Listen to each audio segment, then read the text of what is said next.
Stace. Jesse! How's it going? Oh, amazing. How about you?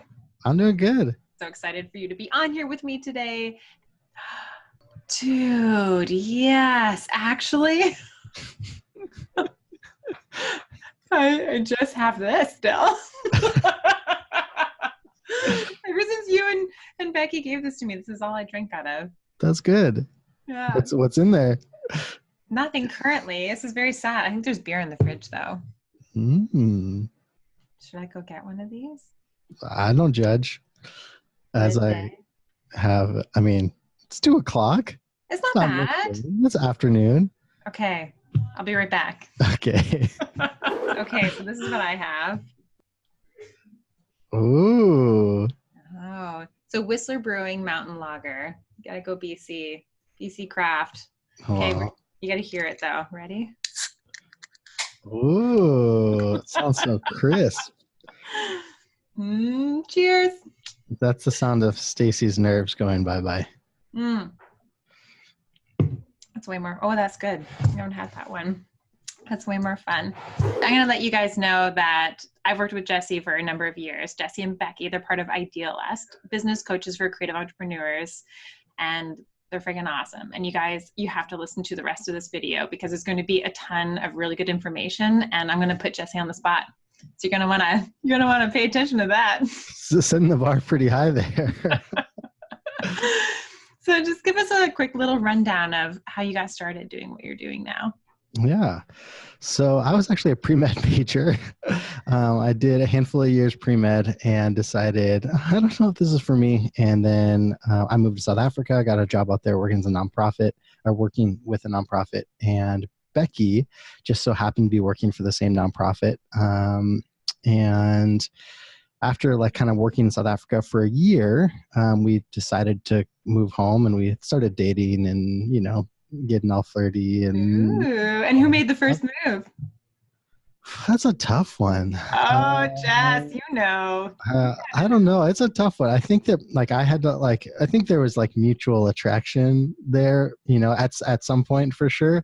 I think I probably had to make the first move because I was 4 years younger than she was. And she was nice. I'm not going to date that little,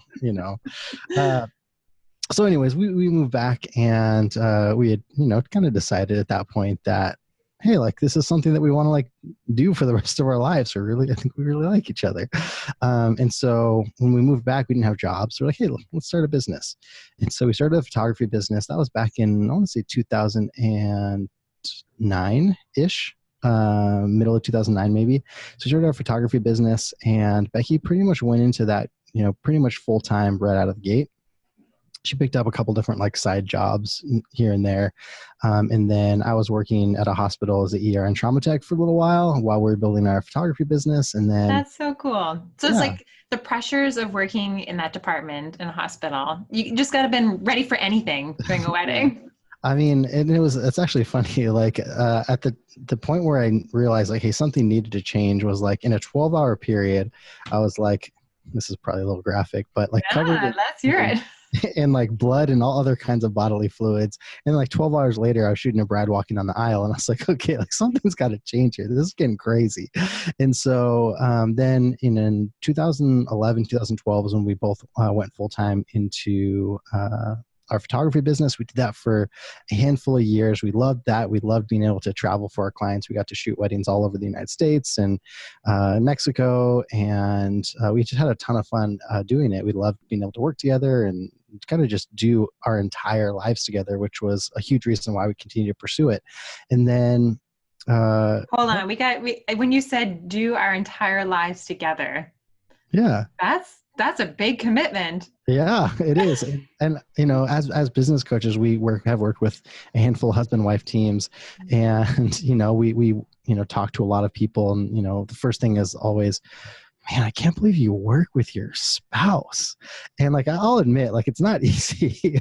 And definitely wasn't easy at the beginning. It took, especially me and Becky's personalities aren't totally complementary when it comes to working together all the time, which is probably true with anybody. But when we have been working together for a while, we decided hey, we think we want to start kind of helping other people do what we're doing because it's awesome. We got so tired of hearing, we have all these conversations with people saying stuff like, oh, I would, or we'd ask them, I guess, taking a step back, I'd ask them, hey, what do you do for a living? And they'd say, oh, I do this. I'm a nurse. And they say it like they're Eeyore. Like, I don't know if you know Eeyore from a game. Yeah. Oh yeah. Like they're so sad and like, that just, I don't know, life's too short to like do something for a living that you spend 40 hours a week doing and not like, I don't know, like not even enjoying it. It sounds terrible. And so I would ask them, oh, what do you want to do? And then they would say, something along the lines of, oh, I would love to do, and they'd like spill out this whole like life dream for this job they could have and say, oh, so why don't you do that? Oh, I could never do that. And it's so sad. And so we just got tired of hearing that over and over again. So we decided, hey, like, why don't we start helping people do this? This is something we're super passionate about, something that we love to see and help other people do. It's so fulfilling to help people even just, make some of those mindset shifts to see, oh my gosh, I could do that. Oh my gosh, that's possible. And that was just a huge eye opener for us when we started doing that. And so that's how we started kind of moving into that like coaching and consulting role, because it was just felt like a natural progression for like where our passions lied and where we saw our gifts being, best served in other people and helping people do the things that we're already doing. I think one of the keywords that you said there is the mindset or mind shifts. Do you feel like from when you started your business coaching to now, you've had a few of your own doing what you're doing? Oh, I have new mindset shifts all the time. Not necessarily different ones all the time. I just need those same you need like reminders. a reset, like go back and like, over hey, what were my goals last month? And like, am I hitting those? I just gotta like go back to Totally. them. I mean, for me, like I'm a pretty like easygoing, laid back person. Becky's not necessarily so much that way. We But love for me, you, Becky. like our business would not function without Becky as well. Yeah. But, like for me, I'm constantly having to just like put myself in check. And I'm also like, I have like extreme FOMO. I am like an extreme extrovert. I love meeting other people. I hate feeling like I'm missing out on what other people are doing. So like, I'm saying yes to everything. And especially now that we have like a family and we have like a three-year-old, which is crazy. It's even more important for me not to do that. And so the priorities aspect and that mindset that like, hey, when I say yes to something in business, I'm saying no to time with my family, or I'm saying no to taking care of myself, or I'm saying no to, I don't know, going to the gym. I'm saying no to something.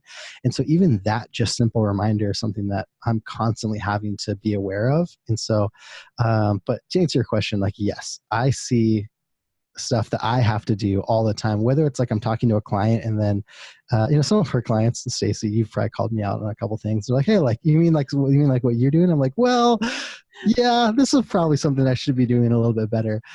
Me and Becky will be the first people to say that we're as business coaches, we're not perfect by any means. But there's definitely things that whether I'm teaching on or things that I'm researching and learning, that I'm constantly like having to be called out on myself, because it's stuff that I do for a while and then I just need reminders of to keep doing those things. And those are probably the biggest kind of reshifts that I'm having to see over and over and over again. How did it feel starting your family? Did it feel like how you thought it would, as running a business, having a family, and now she's 3? Is it different than what you thought it would be? Like, you knew it was going to be challenging, you knew there was going to be bumps and things like that, but did you come across any that really surprised you? You're like, I didn't think this would be as big of a deal as it is. Yeah. So a couple things. So one, we adopted our daughter when she was, we brought her home when she was right around 18 months. So we kind of got thrown in with a toddler, which had its own kind of adjustment periods. And so there was like that I think made it, definitely a roller coaster. Our clients were super flexible with us, and we ended up taking, I want to say, almost 2 months completely off, where we could just kind of focus, which definitely helped with the adjustment period in that, and not shooting weddings at that point anymore. It's not like we had hard deadlines or we had to show up for something specific. So that definitely helped. But I think the biggest thing, and it's kind of funny, is when we work with a handful of clients that have families, whether they're like, moms that also run their own business, or husband wife teams that have kids. And I'm always like, come on, guys, like, just get your work done, like you guys like have all this time, like, you can work during naps, you can work after you put your kids down. And like, that's probably been my biggest realization is like, man, like I'm kind of a jerk for like doing that because it's hard. It's super hard. And that terrifies me because I want to be a mom. I'm not a mom yet. And I'm a business owner. Before I was a photographer, and I did that full time, as you know. And the thought of raising a child terrifies me. And it like is also exciting. And I would love to do that one day, but one day, not anytime soon. I'm not ready for this. But how do I balance that? I work all the time already, and I'm so busy, and I have put so much energy into my business because as a creative entrepreneur, you are your business. Yeah. You're an accountant. As long as you do like your amazing accounting skills, do they come to you because you're Jesse or because I'm Stacey? Yeah. I think that one of the biggest things that we realized in that is that we do a bunch of work that we don't need to be doing, whether that's work that we should be outsourcing or work that we just could do a lot less of, and that's where, me and Becky, we teach a lot on what we call minimum consistency goals, where we look at, hey, what are the things that we need to get done in our business every single day or every single week or every single month that like our business cannot function without. I'm not talking, like in even on a marketing basis to some extent, for some people that's okay. I need to post twice a week on Instagram or even once a week on Instagram. Or I need to make sure I'm taking care of my clients. This is what I need to do at a minimum to do that, and creating a list of those things. And all of a sudden you realize, man, I do a lot of crap that I don't need to be doing. If you're spending 4 hours writing, a 300-word blog post, okay, we got to do something about that because, or you just need to have a kid because they'll force you to do that 300-word blog post in 15 minutes. Yes, this is what I've heard. Like if you want to have better time management skills, have a kid. Yeah. And I'm being like, I know that it's not as easy as that. I don't want to be sensitive. Me and Becky went through like 4 years of infertility. So like, it's not something that you can just snap your fingers all the time and make happen, but that is something that, once your priorities get shifted, whether that's by choice or because you have to keep a kid alive, like that's something that can happen. And you start to realize, man, I could be doing these things so much faster. And me and Becky have spent significantly less time on some things in our business and focused more on other things in our business. And, I think we've seen very little negative impact on our business from those things. Is there anything that really surprised you though, outside of like, oh, okay, maybe I'm not going to have as much free time as I thought I would, or when they're napping, I'm going to still have energy? I think if I had to choose like one thing that was like the biggest shocker was it'd probably be just how tiring and how like patience testing being a parent is. And me and Becky tried to be, it's something that we strive to do every single day. Like we never wanted to feel like Vera, our daughter, ever felt like she was second to what we did at work. And granted, like that's, it's not like if she says, hey, like daddy, stay home or dada, stay home, I'm not gonna be like, hey, like I got to go to work. Sorry. But making sure that when I am home, I'm present. And that's probably been like the biggest struggle is, like making sure I'm not looking at my phone, which is something I'm not always super good at, or like not checking my emails or not responding to, a Slack channel with clients that we have or whatever.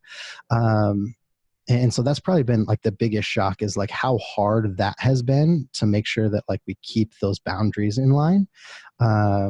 And that's probably been the biggest surprise, and maybe it shouldn't have been because I know that that's hard. But it's definitely been something that's been an adjustment period there. I will say that running a business and like, going full time into a business, like there's some definite fear in like, that goes into that, wondering like, what happens if I don't get clients? What happens if I don't make enough money? What happens if, everyone, laughs at me for what I'm doing? And I think that like running a business, I would say is like 10% terrifying, or like 5% terrifying and, 70% awesome and 20% all the other emotions that happen with running a business. Parenting is like 25% just terrifying. It's like, I like keeping a kid alive. Like, dang, like that's a lot of responsibility. Who approved this? I know. But I will say that I think running a business prepares you to be a parent more than anything else could. Oh, interesting. Why do you say that? I don't know. I think it's just something that you have to like be able to like manage things. It's like, oh, I need you to do this. I don't know how to do that. Well, here you go. No one else is going to do it. And I think it just, even on you have to take the initiative. There's no choice. Totally. You don't do it, nobody else is doing it. Exactly. So I'd say that when I look at my creative entrepreneur friends, and I'd say they're mostly photographers, I'd say that's one of the biggest challenges or fears, especially for women business owners and women entrepreneurs, because like being the mom, I think has another set of challenges. And in Canada, we have healthcare, which is really cool. And if you are an employee, you get to go on maternity leave. But if you own your own business, there's no maternity leave. Like if you're not working, you're not making any money. But I definitely see that as a fear, one of the biggest challenges as an entrepreneur. What are other ones that you've come across? So I think that they're different from like when we were photographers and what we're doing now. I'd say as photographers, like our biggest fears were always like letting our clients down, even though like we were pretty confident in the work that we did. And I think that we were pretty good photographers. But like seeing, after a wedding, we'd come home on the way home and Becky we'd always have the same exact conversation. It would always be, man, like, do you think we did okay? Even though like I got this shot. I'm like, I meant to get that. I didn't get this. Always second guessing yourself. And, we get home, we dump all the images and Becky had this habit of like culling her like favorite, 50 images as she's, rendering and stuff like that. And we'd always be like, oh, like, hey, we actually did pretty good. But like, that was probably like one of the biggest fears was always just like, man, I never wanted people to feel like we let them down. I don't know if you guys are familiar with the Strengths Finders, but I'm like a woo through and through. Like I want people to like me. Yes. Like, you spend your whole life as a woo, especially like really strong woos, just trying to get people to like you. And like, for me, that's always a big fear of mine. It's a big thing that probably drives me even subconsciously is like, hey, like I want to do a good job so they don't hate me. And it sounds like funny when you say it like that and dramatic, but like, that's like deep down what's going inside. And I only know that because I've spent so much time, doing personality tests or helping other people and understanding the dynamics of how that plays into you as a business owner or, you as a person.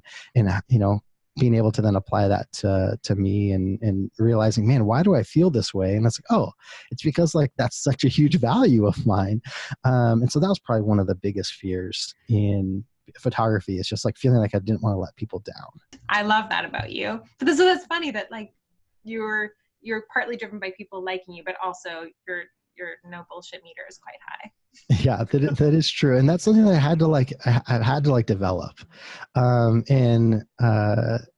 Stacey always knew when something was coming because I'd be like, I don't know if I'd be like butting her up or telling her some other stuff and not like, not just BS. I'm not just blowing smoke, but at the same time, like I know that like sometimes in business, like the truth can really hurt. And we put so much like day in and day out into our businesses that if if someone just comes along and just bashes you on something that you're doing, you're like, hey, this isn't working. Like we need to do something different.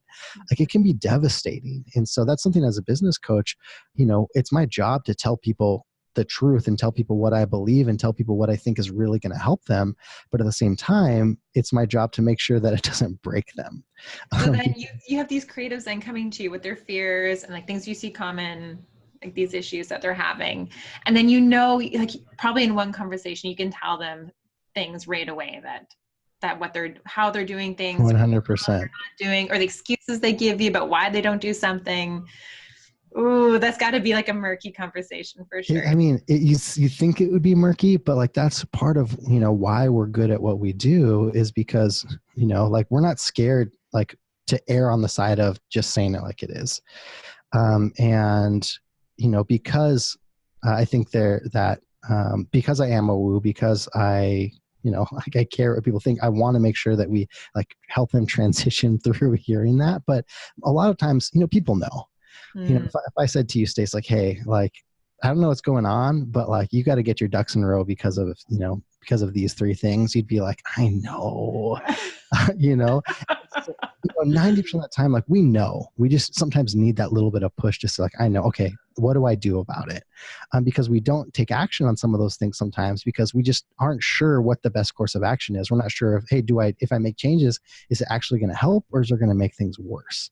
And so having that little bit of nudge, having someone who's done it before, someone who like, hey, can say, hey, this is a proven plan or proven plan of action to work past this thing that's holding you back. It can give people the confidence to move forward beyond that without the fear of being completely alone or feeling like, man, I have no idea if this could even work. What is a common plan that you see, like, that you would give somebody, like a couple game changers that you implement frequently? I think scheduling and time blocking is a big one, especially with people who aren't super type A. They come sit down on their computer and like, what am I going to work on today? And they start going through their inbox. They get three emails in and they get distracted and they end up watching YouTube videos and Netflix and all kinds of stuff. So I think that for people that are having a lot of distraction issues, time blocking is a big one. That's something that we help people look at. Hey, like, what are the things that you need to get done every single week? Let's put it on the calendar and let's stick to it. And I'm going to ask you, did you get these things done? And if you didn't, then dun, dun, dun. We're gonna have a talk. Not really, but yeah, like, hold them accountable to that. And some people are like, hey, so like, what leverage do you have to get people to do stuff? And I said, like, I don't, but people pay us a lot of money to work with us, and that in itself makes people want to get stuff done. And so that's, it's so funny. People always say like, well, how are you going to get me to do what you're telling me to do? Because I have like distraction issues all the time right now. And I said, hey, you're going to pay us a lot of money, and that is going to be a motivator in itself. And beyond that, like, we have our ways. And so you have to work with them to find out. Exactly. I have like an alarm that like goes off to like remind me to like, hey, like, what are you doing? And so I set alarm like every hour on the hour. Does it blink and flash at you? No, it's just on my watch. But it's like, hey, like, are you doing what you're supposed to be doing? And so it helped me get back on track. Oh, I like that. That's super smart. I'm going to steal this one from you. Guys, you should steal this one too. Are you still getting up at 5? Earlier. You were getting up earlier. Yeah, so I used to be a diehard night person. Night person, is that the word? Night owl? Night owl, night person. Night owl? Yeah. I would, like, I swore my best productive hours are between like 10 and 2 a.m. And I don't remember who convinced me to try something different. I don't remember. I think I was in a mastermind group a handful of years ago with some friends. And one of them was like, man, just try being a morning person and then tell me that being a night person is better. And so I was like, I'll give it a try. And I just committed to doing it, I think for 2 weeks or maybe a month, getting up, before 6 a.m. or something. And I loved it. There was just no going back for me. And I probably get up now anywhere between 4:30 and 6, just depending on what I have going on for the day, if I want to like go to the gym or work out or something before.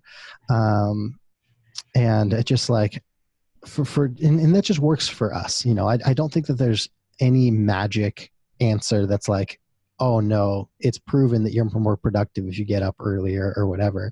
I think it has more to do with personality than anything. People that get up early are typically more disciplined, which means they can focus better, which means, they get more stuff done. It just makes sense. And I tried the morning thing, and sometimes through different periods, it really did help me get more done, and I felt more in control of my day. But doing what I'm doing now, I'm engaged with people on the team all throughout the day. And even right from the beginning, like, you need responses and things like that. I actually do get like the heavy workload done for me in the evening when everyone else is asleep and everyone's done, everything's turned off, and then I get to it, and then I'm not bothered by anybody. For sure. And some of that, for me, for example, like I have that little bit of chunk in the morning before, and I also run another business with an agency where I have two partners on the East Coast. And so like I'm getting bombarded at, 4 o'clock in the morning sometimes. And so for me, I have systems in place set up, within our teams and within the businesses that we run that like usually for the most part, people know like I'm not available between, these times. That's something that's just still a work in progress, but that's something that I know, like for you, if you're like, hey, I don't want to work till 10 o'clock at night, you could always tell your team, hey, I need an hour uninterrupted every single day between 11 and 12 a.m. So unless the building is on fire, do not bother me. And setting up systems in place like that can totally help. And I know that's something for me that I need to have, or else nothing is ever going to get done. So you went from photographer to business coach. What is your next evolution? Yeah. So my next evolution, we'll always coach probably. We'll also always do some sort of consulting. We just love doing that. And, we love speaking and we love going to conferences and helping people do that. That the role of how we do that may change. Maybe, we only take on a handful of clients every year and it's like, very, very intense with 10 people or something like that. So the how of it may change. I also recently started an ad agency, and that's been something I've been really, really enjoying. A lot of what we coach on is marketing, and I'm a very data-driven person. And so the agency will probably be a big part of whatever comes next for us. I also, totally random and not really business associated or related. Yes, tell Stacey. Is I started a little outdoor brand with a friend of mine. We were doing like YouTube videos and like doing like gear reviews and stuff like that, which has been super fun. It's like fun because we just don't care at all if like people watch or. This is your hobby. This is your side hustle hobby. Yeah, except for I don't know if it'll ever make money, but it's been super fun. And eventually, we'd like to turn that into a nonprofit to help people that, whether it's because their parents don't get outside or their parents don't necessarily love the outdoors or whatever. There's just so many studies that show how good it is for kids to be outside and how much confidence it gives them because it takes them away from all the, whether it's like technology and TV and all of that, or even just like the stress of being in social situations, and whether it's because people are picking on them or they're like scared they don't fit in, and taking all of that away and allowing them just to focus on, hey, all you have to do is survive. That's all you have to do. You have to eat, you have to cook your own dinner, you have to set up your own tent. And there's so many studies that show like how good that is for kids and their confidence that eventually we'll start doing some stuff like that too. That's so freaking cool. If you guys aren't watching the video, Jesse's face completely lit up during this last 60 seconds. It's exciting. And part of that is because like how much we've seen taking our daughter outside, and any adopted child, they always say like, oh, there's no such thing as a healthy adopted child because there's Who says like, that? I haven't heard this. It's true. My dad was adopted. I feel like he's pretty, he's not. But there's always potential, because whether it's attachment, whether it's like a traumatic event that they had, you just don't know. Like for the first 18 months of Vera's life, we have some idea of what happened, but like we'll never know everything. And that can have some effects on kids in the long term. Some of them are pretty drastic and some of them are not at all. But even with her confidence and getting to know us and, feeling like she's a part of our family, being outside, going on hikes and camping, I think has been a big part of that. And kind of bringing it back almost like that is something that if there's anything that I've learned in business, it's if you can tie up or at least relate something like that you could just light up about when you're talking about it, like it's a good sign that you're going to be able to make something work with it. That's something that I ask a lot of questions, and I ask a lot of the same questions when we're working with clients, especially at the beginning, to kind of figure out like, hey, what are they passionate about? What gets them to light up? And when you can do that and whatever you figure that out, you say, how come you're not talking about that more in your business? How come you're not doing something like that or relating that, how can we bring that a part of your business? And for us, at least like for me, Becky loves the outdoors as well. She's not quite as crazy about it as I am, but anytime you can pair those things up in business, it's always a good thing. If you were to take yourself back 5 years ago, only even 5 years, and look at where you are now, is it the life that you imagined yourself to be living, or is it different? I would say that I'm like pretty close. I'm like a big dreamer, so I'm always like thinking I could do, 100 things in the time it takes me to do one. But I think that we're as far as like the big priorities for us is we know we wanted to start a family. We know we wanted to really move into the coaching and consulting and becoming and educating as many people as we can in that. And so I think that like on the most important things, I'd say, yeah, we're pretty close to that.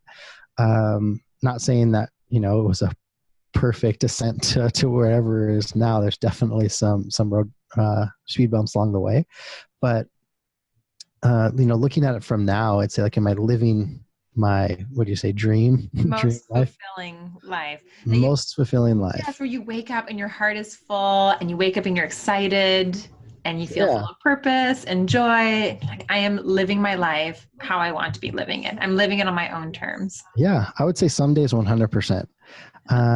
Some days, just like with anything, it's, I always have like that, like 2 year, maybe even 1 year itch to like, I'm like, I need to move on to something else. I need to move on to that next best thing.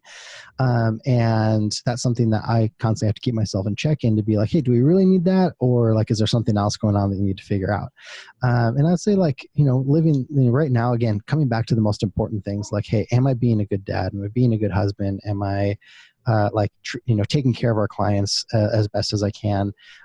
Because, me and Becky are firm believers that we need to take care of everything that we've been given, whether that's clients, whether that's family, whether that's money, whatever it is, and making sure that you're just taking care of it, making sure that you're doing the best with what you got.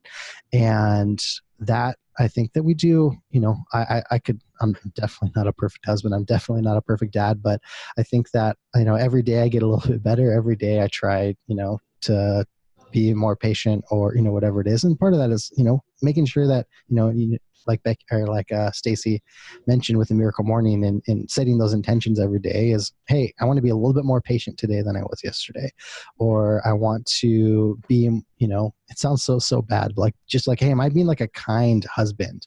And that's something that like I can get so stressed, or I can get so wound up about something that I'm like, hey, like I didn't really say that in the kindest way to Becky or to Varen. For me, like those are the most important things, and what I would like gauge is my life being fulfilling in that. And I think for the most part, it's definitely not perfect, and I definitely have room to grow, but I would say like, yeah, I think that in that realm, the fact that me and Becky are on the same page on all of those things, and we get to do family time, and we get to say, hey, this weekend, let's go camping.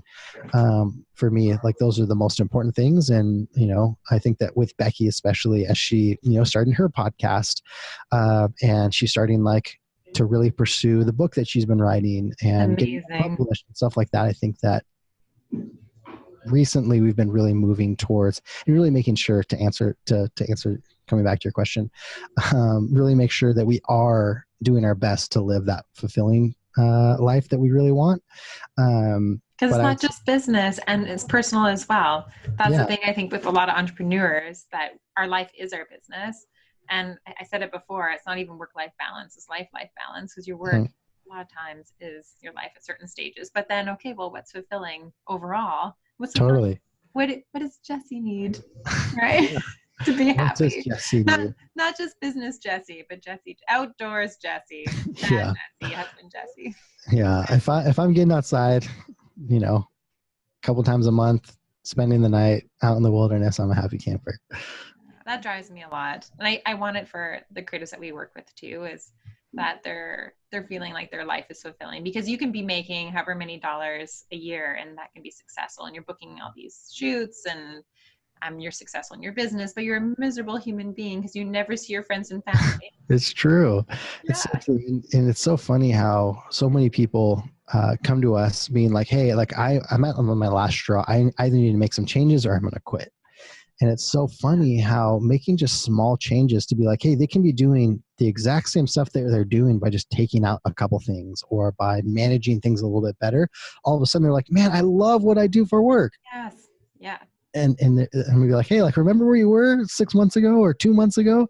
Like, man, I can't even imagine going back to that place. And it's, you're right. It's the life balance, figuring out like, hey, like, how can you make your business work for you? I think that so often we have this like picture of what our business needs to be or what we need to do in our business because webinars tell us what to do, or because, so-and-so does it a certain way, when in reality, like, hey, you're the boss. You get to decide how you run your business. That's the most amazing thing. It is amazing. Yeah. You have the power. You can make the power. You get to decide. Change. Yeah. You get to decide what you want to post about on Instagram. You get to decide what kind of clients you want to work with. You get to decide what, every little thing, just because someone else, granted, like, every decision that you might want to do may not be the best business decision. If you want to talk about crazy stuff on Instagram, okay, like, people that think that's crazy probably aren't going to hire you, but at the same time, there's always a happy medium, for some of those, for most things.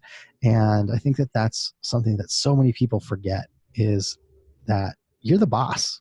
Like, yes. Even with our clients, I tell them, hey, like, what do you think about doing something like this? And I tell people, hey, you're welcome to disagree with me. You're the boss. You get to make the final decision. I may fight you on some of those things, but you're the boss, that you get to do whatever you want to do. And in the end, my job isn't to tell you exactly what you should be doing, but it's to give you advice and say, hey, I think that maybe this is a bad decision, but if you want to go ahead and do this, I will help you make it the best possible decision it could be. And I think that a lot of people just forget that they have that power in their business to say, no, I'm going to do this a little bit different, or this isn't working for me in my life or me and my family, so I'm going to try something different. And I think that the industry as a whole suffers because more people don't do that.